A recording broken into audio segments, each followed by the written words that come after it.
정부가 한남 3구역 재개발 사업에 도시정비법 위반 소지가 있는 부분을 적발하고 수사 의뢰와 함께 시정 조치를 내렸죠. 업계에선 정비사업 절차를 더 깐깐하게 보겠다는 시그널을 준 것으로 받아들이면서도 결국엔 집값을 잡기 위한 연장선상이 아니냐는 예상이 나오고 있습니다.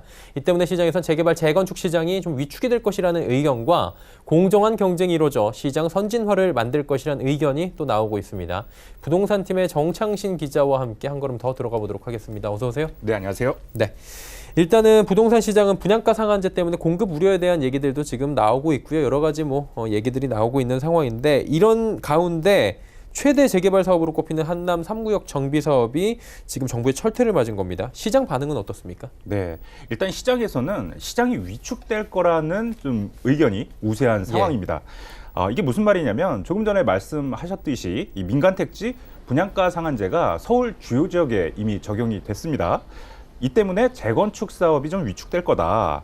이런 목소리가 이미 계속 나오고 있었죠. 예. 여기에다가 재개발이나 재건축을 할 때 시공사 선정 과정을 더 깐깐하게 심사하겠다라는 것은 이 정비 사업이 더욱더 위축될 가능성이 커질 것이다. 이런 전망이 계속 나오고 있습니다. 자, 전문가 얘기를 한번 들어보시죠.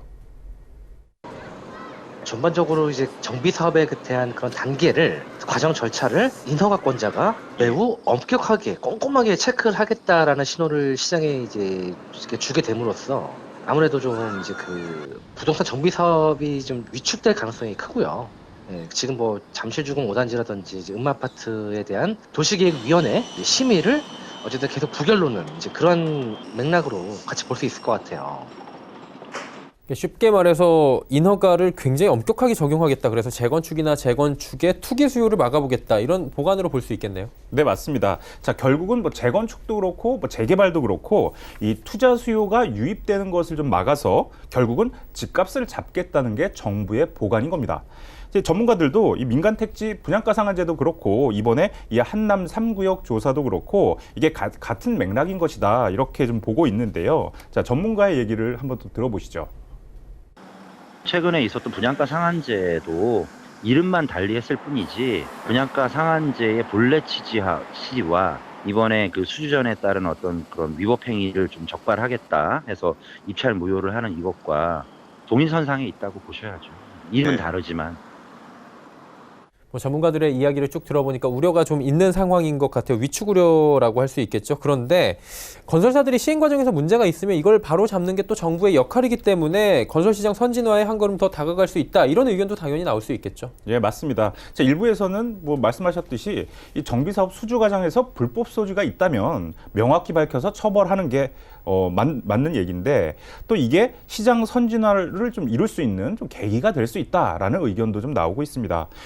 사실 정비사업 수주 과정에서 이렇게 건설사 간의 과열 경쟁은 어제 오늘 일은 아닌데요.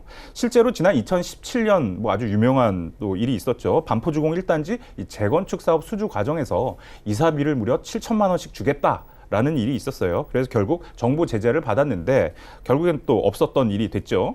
근데 이 일로 인해서 도시정비법이 개정이 됐습니다. 그래서 정부나 시에서 입찰을 좀 무효화할 수 있게 이렇게 법이 바뀌었거든요. 그런데 공교롭게도 이번 한남 3구역 사업이 이 도시정비법 개정 이후에 처음으로 적용을 받는 그런 사례가 됐습니다. 자, 우리 권대중 명지대 부동산대학원 교수의 얘기를 한번 들어보시죠. 건설사가 무리한 수주전을 벌이면서 무상으로 제공한 분이 너무 많고요. 세상에 무상이라는 건 없습니다. 사업이 유축되지 않는 범위 내에서 부동산 거래 질서나 또는 건설시장 선진화를 위해서도 진작에 했어야 된다고 생각해요, 저는. 잘못이 있다면 처벌받는 건 당연한 일일 것 같고요. 이번에 뛰어든 건설사 보니까 일군건설사 세 곳이더라고요. 현대, GS, 대림산업인데 이게 결과가 나오려면 조금 걸리다 보니까 이 과정에 따라서 결과에 따라서 참여하지 않았던 건설사들이 좀 어부지리를 얻는 게 아니냐 이런 얘기도 좀 나오고 있는데요. 네, 그런 추측이 좀 가능하긴 그쵸? 한데 예. 확인을 해봤거든요. 그래서 일단 가능성이 있는 건설사들은 자, 수주에 나설 일은 없다. 이렇게 좀 지금 당장은 좀 선을 긋는 모습을 보였습니다.